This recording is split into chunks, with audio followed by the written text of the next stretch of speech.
La santé au naturel avec Olivier, notre naturopathe. Bonjour Olivier. Bonjour Hervé. Ça joue sur pas mal de choses, la ménopause sur la femme. Ça joue sur son caractère, ça joue aussi sur ses douleurs. Oui, tout à fait. Ça a pas mal d'influence. Oui, des douleurs, des désagréments physiques. Je dirais même plus que ça se ressent chez une femme que sur l'homme, non? Je me trompe? Dans les deux cas, il va y avoir un impact quand même sur le moral qui ne va pas être négligeable. Donc souvent en allopathie, on va donner des anxiolytiques, des choses comme ça, pour aider justement à passer cette période qui peut être des fois assez délicate. Mais ça dure longtemps, il y a des moments. Ça peut durer longtemps, oui. En un claquement de doigts, ça se passe. Tout à fait. Chez la femme, les symptômes désagréables peuvent durer une dizaine d'années. Donc des fois, ça peut être assez problématique quand même, surtout s'ils sont forts. Alors, la ménopause, déjà, pour rappel, pour ceux qui ne savent pas, on ne sait jamais, c'est les hormones féminines, les œstrogènes et les progestérones.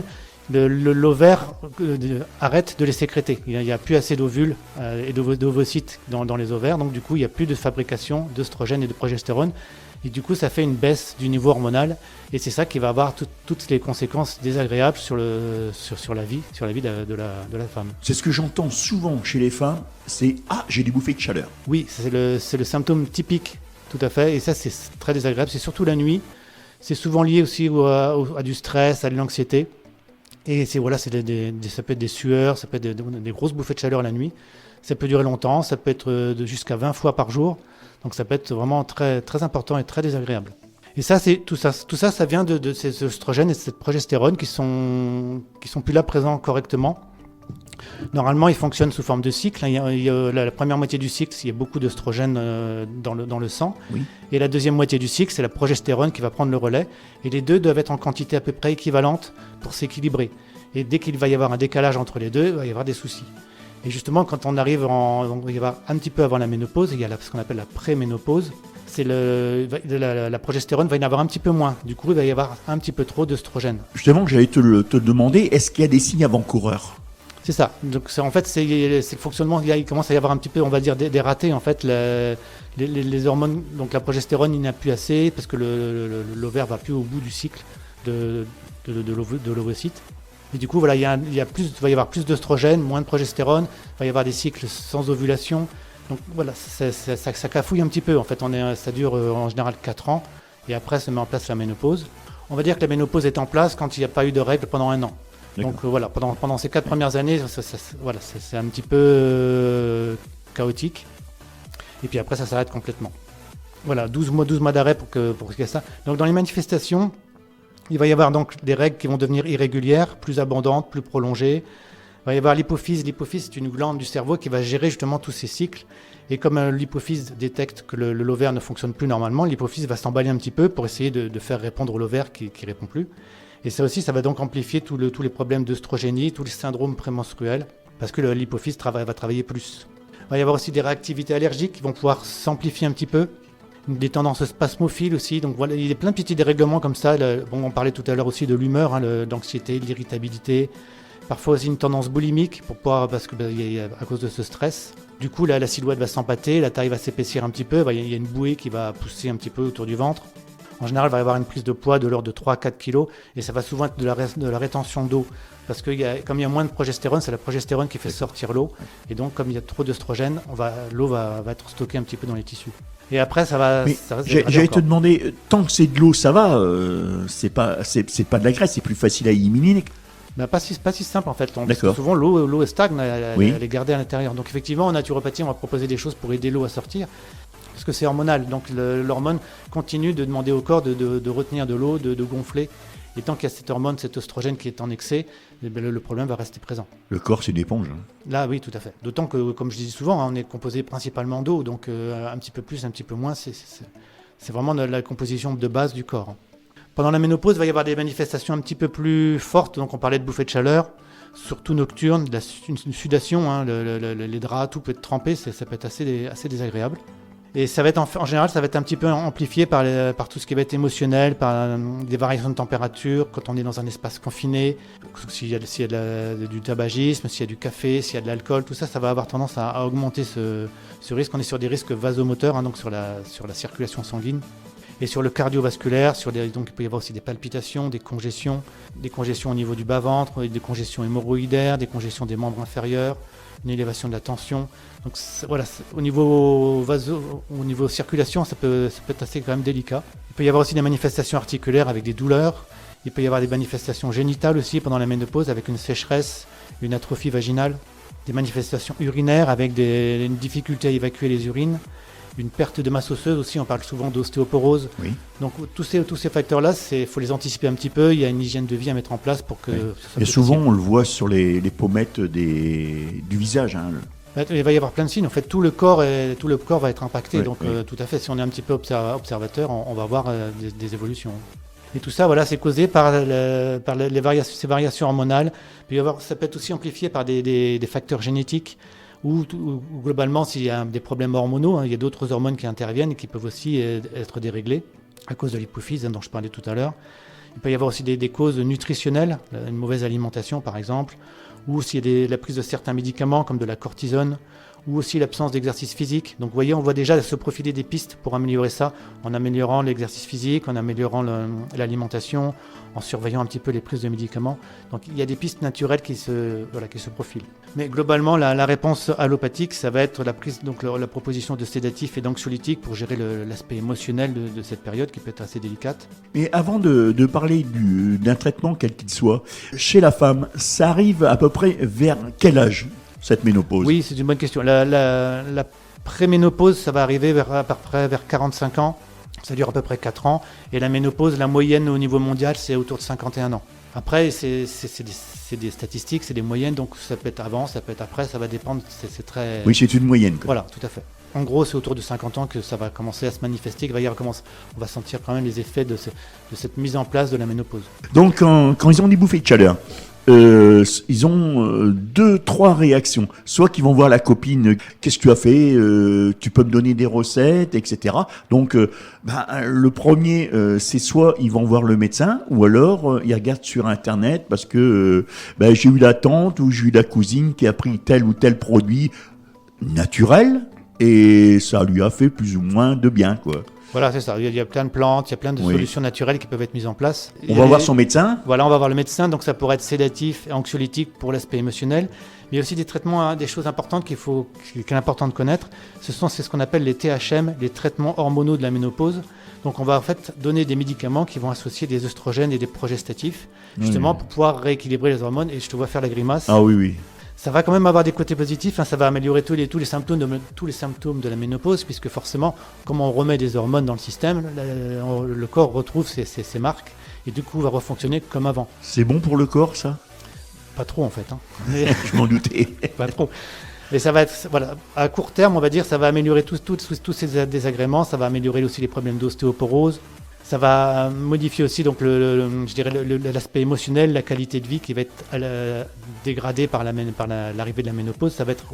Tout ça va être remis, ça va être plus confortable. L'objectif, ce sera quand même de donner des doses minimales, évidemment, mais ça c'est le travail du médecin.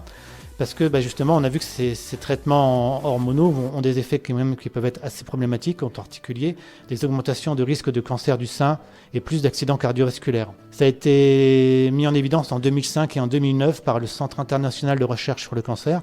Donc c'est quand même pas une vue d'esprit. Et tous ces traitements œstroprogestatifs sont maintenant classifiés comme cancérogènes certains pour l'humain. Donc voilà, c'est une solution qui peut être pratique, mais sous contrôle médical, avec des doses très étudiées et dans certains cas. Mais ça peut pas être une solution générale parce que la ménopause, c'est pas comme ça qu'on va gérer ça pour tout le monde. Au niveau de l'allopathie, je suppose que c'est comme une béquille, c'est provisoire, temps de cette ménopause, quoi. Alors, le problème, c'est que ces symptômes peuvent durer une dizaine d'années, comme je disais. Donc, et 10 là, on est plus ans sur du avec provisoire. un traitement comme ça, c'est lourd, quand même. C'est trop long. Justement, ça doit être, on est sur quelque chose qui doit être minimum et pour être efficace et sur du court terme. Donc, dès qu'on va le mettre sur de la longue durée, ça va être problématique. C'est pour ça qu'il faut vraiment s'orienter vers une hygiène de vie, vers un accompagnement au niveau naturopathique pour justement minimiser au maximum tous ces médicaments qui ont des effets iatrogènes qui peuvent être très importants et qui peuvent avoir des conséquences quand même assez désagréables et regrettables à court terme ou à moyen terme. Au niveau naturopathique, donc, ce qu'on va faire, c'est qu'on va faire beaucoup de réglages alimentaires, hein, évidemment. On va toujours faire attention à l'alimentation. C'est par là que ça commence. Donc il va falloir surtout, ça va être limiter tout ce qui va être céréales, sucre raffiné, limiter les excitants comme le café, thé, les sodas, limiter les produits laitiers, surtout les produits issus du lait de vache, tout ce qui est aliments transformés, les plats tout préparés, les fast-food, le gluten, tout ça, ça va être des aliments à limiter. Ce sont en fait des aliments qui vont avoir tendance à encrasser, donc du coup, on va essayer de pas trop encrasser la machine. N'oublions pas que dans le corps, dans le fonctionnement du corps, c'est le foie qui va justement, lui, éliminer les hormones qu'il y a en trop. C'est régulateur, lui. C'est le régulateur. Donc si le foie est encrassé, s'il fonctionne mal à cause d'une mauvaise alimentation, il va mal éliminer ces oestrogènes qu'il y a en excès et du coup, on va avoir les désagréments de ces hormones.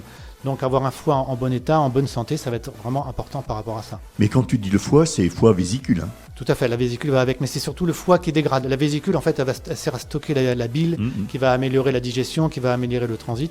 Mais le foie, lui, va détruire, lui permettre d'éliminer les oestrogènes, les progestérone, toutes ces hormones, ces vieilles hormones dont on n'a plus besoin et qu'il faut éliminer assez rapidement. C'est le foie qui fait le travail. Et oui, il faut absolument qu'il soit en état de le faire. Voilà, on élimine tout ce qui va être encrassant pour le corps et on va essayer d'augmenter le plus possible ce qui va justement permettre de ce qu'on appelle une alimentation hypotoxique qui va être la moins toxique possible et la meilleure pour la santé. Ça veut dire privilégier les protéines et les acides gras au petit déjeuner, préférer un petit déjeuner qui n'est pas sucré, le sucre au petit déjeuner c'est pas idéal, préférer des protéines végétales aux protéines animales sans se limiter en protéines, le corps a vraiment besoin de protéines. Il va falloir aussi privilégier les fruits, les légumes, les légumineuses, les céréales complètes parce que ce sont des sources de fibres. Les fibres, c'est une nourriture pour le microbiote, ça va améliorer le transit. Donc si tout ça fonctionne bien, tout va bien fonctionner aussi. Les acides gras polyinsaturés, les monoinsaturés, les oméga 3, les oméga 6, les oméga 9, très précieux.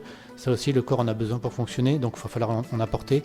On est tous plus ou moins en carence en oméga 3, donc il faut vraiment les introduire dans notre alimentation, voire prendre des compléments alimentaires pour les apporter un peu plus. Dans notre façon de manger, on a souvent tendance à avoir trop d'oméga 6 et pas assez d'oméga 3. Et il faut savoir que les oméga 3 sont anti-inflammatoires, qu'ils améliorent la circulation sanguine, et les oméga 6 ont tendance à être pro-inflammatoires. Bon, ils ne sont pas que ça, on a quand même besoin des oméga 6, mais on en a trop dans l'alimentation. Donc il faut rééquilibrer un petit peu l'équilibre oméga 3, oméga 6. Et ça se fait par la consommation des bonnes huiles, des huiles premières pression à froid, comme l'huile d'olive, l'huile de colza, l'huile de noix. Ce sont des huiles précieuses qui vont apporter tout ça. On a besoin, je dis souvent, il faut 3 cuillères à soupe par jour de ces bonnes huiles. Et c'est pas toujours évident de mettre 3 cuillères à soupe d'huile dans la journée dans notre alimentation. Moi, il y en a une que je préfère, c'est l'huile de camelin. Oui. Je ne sais pas pourquoi, mais je trouve qu'elle passe bien. C'est une très bonne huile, très riche en oméga 3, très précieuse aussi. Donc attention, ces huiles précieuses, on les stocke au réfrigérateur. Oui. Parce que les oméga 3... en plus, donc ça ne va pas bien loin. Puis c'est très sombre dans les bouteilles. Voilà, tout à fait, c'est des bouteilles opaques. Pour protéger de la luminosité. Hein. C'est ça. Les oméga 3 craignent la chaleur, la lumière, l'oxygène. C'est pour ça que les bouteilles sont opaques. Mais il faut aussi les protéger de la chaleur en les mettant au réfrigérateur. Et c'est aussi pour ça qu'il faut prendre des premières pressions à froid. Parce que si elles ont été chauffées pour être extraites, les oméga 3 qu'il y a dedans, il y en a encore, mais c'est dommage, on en a perdu beaucoup. Donc dans cette alimentation, voilà, importance de ces oméga 3, de ces oméga 6, de ces oméga 9. Les oméga 9, eux, ils sont dans l'huile d'olive, donc c'est pour ça qu'il faut faire des mélanges d'huile. Important aussi de consommer les aliments les plus bruts possibles. On évite les aliments trop transformés, les pizzas, ce genre de choses. Occasionnellement, on peut se faire plaisir, mais ça ne doit pas être la base de notre alimentation. Et puis comme je te dis toujours, rien ne vaut la pizza maison. Hein. Oui, voilà. Si on veut une pizza, on la fabrique soi-même. On la fabrique soi-même, sa pâte, et puis on va chercher les légumes dans son jardin. Exactement. Et là, du coup, on va en manger un petit peu moins. Et en plus, celle qu'on va manger, elle sera autrement meilleure. Bien sûr, on ne fait pas la passe sur les acides gras saturés de bonne qualité. Il y en a dans le jaune d'œuf, dans l'huile de coco. Ça, ce sont des bons acides gras. Et c'est bon, comme je disais, les acides gras craignent la chaleur. Donc le jaune d'œuf, on va mieux en profiter s'il est liquide. Donc c'est important de ne pas manger les œufs en omelette ou les œufs durs, plutôt préférer des œufs mollets, des œufs coques. Mais certaines personnes, ils préfèrent l'œuf, le jaune cuit, bien cuit. Et c'est dommage parce que ce jaune devient beaucoup moins intéressant, ça devient du mauvais cholestérol, donc dans ce cas-là, pas trop manger d'œufs. Si le jaune est liquide, on peut en manger tous les jours. S'il est dur, je dirais moins souvent. Faire plus attention. Pour que le corps fonctionne bien, il faut aussi des minéraux, des vitamines, et en particulier dans le cas qui nous intéresse, le zinc, le sélénium, le magnésium, ça va être des minéraux importants. On va les trouver dans les algues, dans les huîtres, dans les oléagineux, dans le germe de blé. Donc ça va être des aliments à ajouter dans notre alimentation. Les huîtres, peut-être ne pas en manger qu'à Noël, essayer d'en manger de temps en temps. Bon, pas tous les jours, mais je dirais 2 fois par mois, ça serait déjà pas mal. Et ça, l'huître, c'est intéressant parce que ça contient plein de minéraux. Donc ça peut être un bon apport Pas besoin d'en manger 12 non plus, quelques-unes ça suffit. C'est juste pour entretenir un capital de minéraux pour le corps. Parce qu'il y a plein d'iode là-dedans. Exactement, l'huître c'est très très intéressant pour tous ces minéraux, c'est un boost en minéraux. Dans les vitamines, il va y avoir la vitamine E, la vitamine A, la vitamine B3, B6, la vitamine D, on en parle beaucoup en ce moment. La vitamine D très très précieuse pour la fixation du calcium, donc pour les os, pour le système immunitaire. La vitamine D est aussi une tendance à être anti-inflammatoire, donc vraiment vitamine D très précieuse. On est très souvent en carence en vitamine D. Tu en as déjà parlé tout à l'heure, le zinc. Oui. Là, tu nous parles de la vitamine D. Et puis, on n'oublie pas aussi le magnésium qui booste l'organisme par les temps qui courent. Oui, tout à fait. En fait, ces vitamines, on en a besoin pour beaucoup de choses. Donc, elles vont servir aussi à améliorer les symptômes de la ménopause, mais pas que ça. Parce que la vitamine D et le zinc, justement, on en parle beaucoup pour le système immunitaire. En ce moment, c'est un petit peu d'actualité. Donc ces vitamines, la vitamine E, A, B3, B6, D, on va trouver ça dans le germe de blé, dans le foie de morue, dans les sardines, dans l'huile de colza. Donc on revient encore sur les bonnes huiles. Le foie de morue, de temps en temps, nos parents ou nos grands-parents en mangeaient. Et c'était pas juste pour le plaisir du goût. Ah non, ça, il faut l'avouer. Voilà, il y avait quand même d'autres bonnes raisons derrière. Faire de la détox aussi de temps en temps pour nettoyer, justement, drainer le foie dont on parlait tout à l'heure, pour qu'il n'y ait pas trop de difficultés à éliminer les vieilles hormones, pour pas ralentir le métabolisme. Pour ça, on peut l'aider. Là, le foie, on va pouvoir l'aider avec de l'artichaut, du chardon-marie, du radis noir. Donc là, le radis noir, ça va bientôt être la saison, donc on peut peut-être faire ça, du radis noir râpé, par exemple, en entrée, avec des carottes en même temps, pour pas que ce soit trop fort. Exercice physique, régulation ostéopathique, allez voir l'ostéopathe 2 fois par an, au printemps et à l'automne. 2 fois par an, c'est important parce que lui, il va justement permettre un bon fonctionnement de tout le corps. Donc voilà, il y a aussi des plantes qui vont pouvoir aider, mais là, pour les plantes, je vais donner des noms, mais c'est important de passer par un professionnel de santé pour pouvoir être bien orienté. Il y a la chimie, il y a le gâtillier, qui sont des plantes qui vont améliorer la progestérone. Donc justement, comme il ne va pas y avoir assez de progestérone, ces plantes vont pouvoir aider. Il y a aussi des plantes œstrogènes-like qui vont ressembler, qui vont contenir des phytoœstrogènes. Et ça, pendant la ménopause, ça pourrait être intéressant de donner des sortes des œstrogènes un peu plus light au corps pour l'aider justement à aller mieux. Et ça, on va trouver dans la sauge. Donc faire de la cuisine avec de la sauge, ce sera très bien pour les femmes. Dans le fenouil, dans le carvi, dans le cumin, dans le persil, le houblon, le soja fermenté ou germé, tout ça, ça va être des plantes intéressantes pendant la ménopause pour donner un petit peu d'œstrogène et aller un petit peu mieux. En huile essentielle, il y a des huiles essentielles antispasmodiques pour toutes les contractions, pour toutes ces douleurs. Ça va être l'estragon, le basilic tropical. Ça, on peut mettre 1 goutte, 2 gouttes sur le bas-ventre en massage pour calmer des spasmes, ça fera du bien. Donc vous voyez, en naturopathie, voilà, il y a pas mal de pistes pour améliorer ça, pour aider et faciliter les choses. Je pense que toutes ces informations, on peut le retrouver aussi sur ton site. Oui, Hervé, on peut retrouver tout ce que je dis, ou presque, sur mon site internet naturopathe-compiègne.fr. Et tes cabinets se situent où? Donc il y a 2 cabinets. Il y a un cabinet à Noyon qui est 8 rue de l'Évêché. Tu reçois quand ce cabinet-là? Dans ce cabinet, je reçois sur rendez-vous. Je reçois toujours que sur rendez-vous de toute façon, donc il faut m'appeler. Le plus simple, c'est de m'appeler. Oui, on donnera ton téléphone après, mais là... Voilà. Donc sur Noyon, 8 rue de l'Évêché. À Compiègne, c'est 5 place Choiseul. C'est l'ancienne école d'état-major. Tu reçois tous les jours? Je reçois le lundi sur Noyon et en fin de semaine sur Compiègne. Pour prendre rendez-vous?